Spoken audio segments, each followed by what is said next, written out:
The Devil's Acre. Spring break's bloody end. It was supposed to be just another sun-soaked spring break.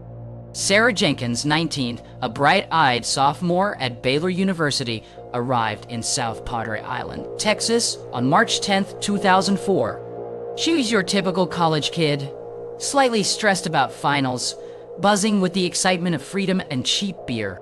She'd piled into a beat-up Ford Explorer with 3 friends, crammed with swimsuits, sunscreen, and the promise of carefree days. Their rented condo, a cramped 2-bedroom overlooking the Gulf, was ground zero for their week of revelry.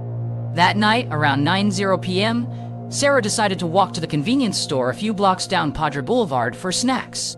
It was a well-lit, touristy area, seemingly safe. Nobody could have predicted the nightmare that was about to unfold.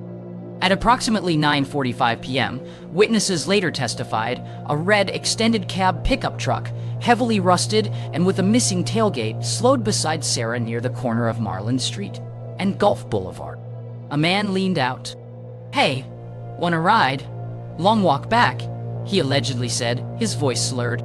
Sarah shook her head, but the truck idled beside her, the passenger door swinging open. A second man, bigger and with a noticeable scar across his cheek, jumped out and grabbed her arm. She screamed, a high-pitched shriek swallowed by the din of spring break revelers. According to police reports, 2 other vehicles, a black Cadillac and a beat-up blue station wagon, appeared to be acting as lookouts. One witness, a tourist from Ohio, managed to jot down a partial license plate from the Cadillac, TX23.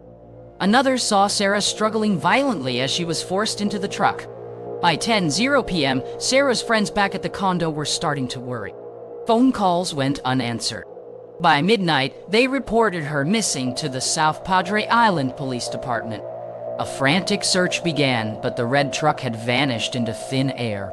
Sarah was taken to a secluded ranch, miles inland near the small town of Fremont, Texas. Locals called it the Devil's Acre. Inside a dilapidated barn, she was bound and gagged.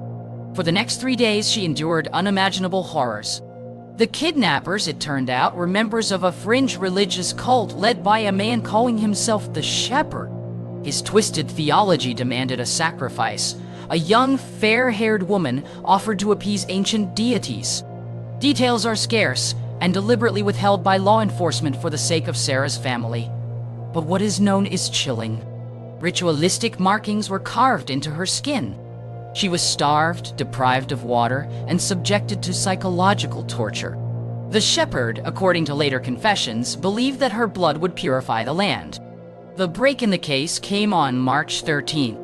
A Texas Department of Public Safety trooper, running routine checks at a checkpoint near Kingsville, flagged down a black Cadillac matching the partial plate provided by the witness.